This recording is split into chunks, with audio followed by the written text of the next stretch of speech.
Kita ke informasi lain, pemirsa. Seorang pegawai rumah sakit jiwa di Kalimantan Barat menjadi korban penyiraman air keras oleh orang tidak dikenal hingga membuat mata dan sebagian wajahnya terluka bakar serius. Sementara pemirsa, di Palembang, Sumatera Selatan ini ada seorang mahasiswa program pendidikan dokter spesialis menjadi korban perundungan juga.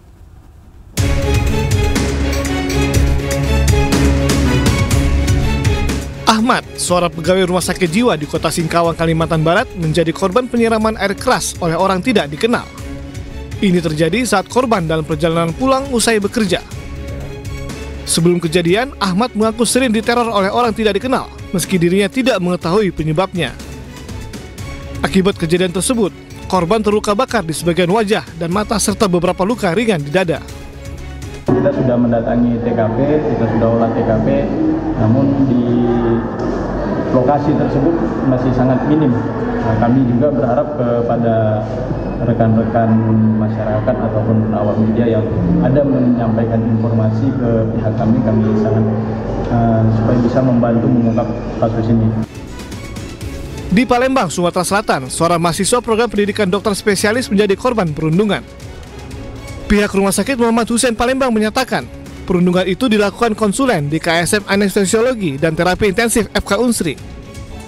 Tindak kekerasan ini dipicu oknum konsulen yang tidak puas dengan penanganan pasien yang dilakukan korban.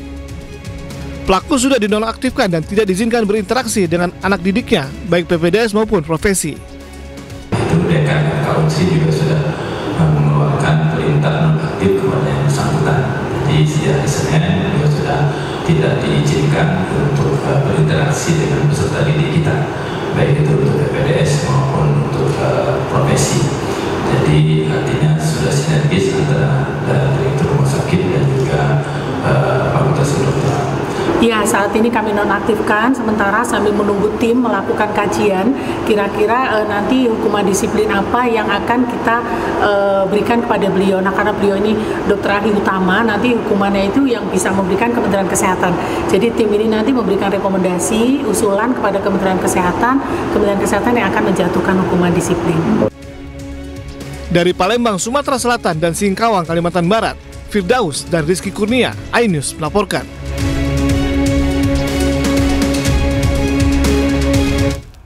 Ya, ini kali lagi tenaga medis jadi korban kekerasan. Kalau yang pertama tadi karena disiram air keras dengan orang tak dikenal. Biasanya pemirsa kalau dengan air keras adalah sebagai media untuk senjatanya, biasanya karena dendam. Cuma kita belum tahu nih. Kita belum tahu siapa kita masih pelakunya, menanti nih seperti apa motifnya. Dan yang kedua tadi tentang perundungan kembali. Kalau tadi perundungan sesama anak, ini juga sesama tenaga juga, kesehatan juga, tenaga medis, dan di dalam dunia pendidikan juga. Betul. Nah, ini juga udah sering terjadi ya, Pram? Nah, perundungan karena seperti budaya di dalam sebuah tempat atau sebuah sekolah seperti itu yang mungkin bisa dihilangkan dengan cara itu. Dan lagi-lagi tindakan perundungan karena kebanyakan disertai juga dengan tindakan kekerasan seperti itu. Dan mungkin ini tidak hanya dari oknum-oknumnya saja gitu ya, atau misalnya dari mahasiswanya saja yang sadar diri, tapi juga harus dari berbagai pihak, terutama kampus, lingkungan seperti itu juga. Dari kedokteran juga yang bisa membuat tidak ada lagi nih perundungan-perundungan seperti itu. Karena dampaknya sangat besar sekali pemirsa, bahkan perundungan beberapa waktu yang lalu juga pernah ada ini perundungan sampai si korbannya bunuh diri atau mengakhiri hidupnya. Betul gitu sekali. Perlu bantuan orang sekitar dan juga perundungan harus dilawan. Betul. Pemirsa, kendaraan yang membawa seorang ibu hamil hendak melahirkan terjebak macet di gerbang tol Halim Perdana Kusuma, Jakarta Timur. Nah nih pemirsa, ada petugas PJR pemirsa di Telantas Polda Metro Jaya yang sedang bertugas langsung mengawal ibu hamil ini menuju ke puskesmas terdekat. Selamat pagi Komandan, Kijang 997 membantu pengguna jalan. Inilah saat petugas PJR di Telantas Polda Metro Jaya mengawal mobil yang membawa ibu hamil dan akan melahirkan dari gerbang tol Halim Perdana Kusuma menuju ke puskesmas terdekat. Wanita yang tengah hamil tua itu sebelumnya berencana hendak menuju rumah sakit untuk melakukan persalinan. Namun karena terjebak macet panjang, wanita tersebut akhirnya mengalami kontraksi hingga pecah ketuban. Polisi yang mengetahui ada ibu yang akan melahirkan dengan sigap mengantar wanita dan suaminya ke puskesmas Rawasari Cempaka Putih. Gak apa-apa, yang penting ibunya dapat penanganan yang cepat, Pak. Oke, siap. Siap, Bapak. Menurut Kepala Satuan PJR di Telantas Polda Metro Jaya, Kompol Danardono, kedua petugas yang melakukan pengawalan adalah Aibda Putra dan Aibda Syahril. Saat sedang melakukan pengaturan, ada mobil expander berwarna hitam yang dikemudikan oleh bapak-bapak tersebut, itu berhenti. Kemudian beliau membuka kaca dan dalam kepanikan beliau menyampaikan ke petugas kami untuk minta diantarkan ke rumah sakit terdekat. Saat ini sang ibu sudah dalam penanganan Puskesmas Rawasari, Jakarta Pusat. Di Jakarta, Rani Sanjaya, iNews melaporkan. Kita apresiasi petugas kepolisian sudah mengawal ibu itu tersebut, karena memang di gerbang tol Halim itu kebetulan dekat rumah juga itu macet parah. Sabrina, ya. Dari jam 6 pagi kalau meleng sedikit udah harus lalu lintas padat mampus deh di sana. Dan ini saya apresiasi juga karena merupakan pengawalan yang tepat.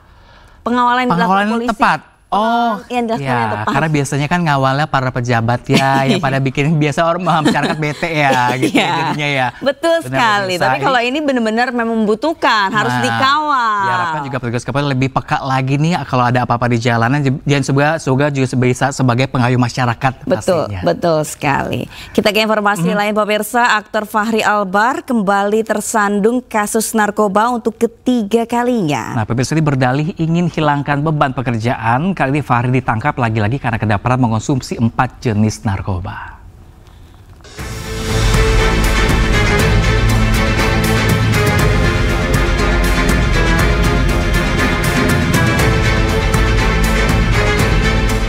Aktor Fachri Albar kembali tersandung kasus narkoba. Kali ini ia ditangkap polisi di rumahnya di kawasan Lebak Bulus, Jakarta Selatan Minggu lalu karena kedapatan mengonsumsi narkoba. Saat menggeledah rumah Fachri, petugas menemukan barang bukti beberapa jenis narkoba, yakni sabu, ganja, kokain, dan pil aprazolam. Polisi kemudian menetapkan Fachri sebagai tersangka. Ini merupakan penangkapan Fachri yang ketiga kalinya. Fachri mengaku mengonsumsi narkoba karena tekanan beban pekerjaan. Kemudian juga terhadap saudara FA sudah dilakukan tes urin untuk metamfetamin positif, amfetamin positif, benzodiazepin positif. Pasal yang akan diterapkan kepada tersangka, yang pertama, Undang-Undang Republik Indonesia Nomor 35 Tahun 2009 tentang narkotika. Barang untuk asal barang sedang dalam pendalaman, jadi masih upaya dicari oleh tim kami. Untuk alasan penggunaan ini kebutuhan pribadi untuk menenangkan pikiran dengan menjalani kehidupan dan pekerjaan.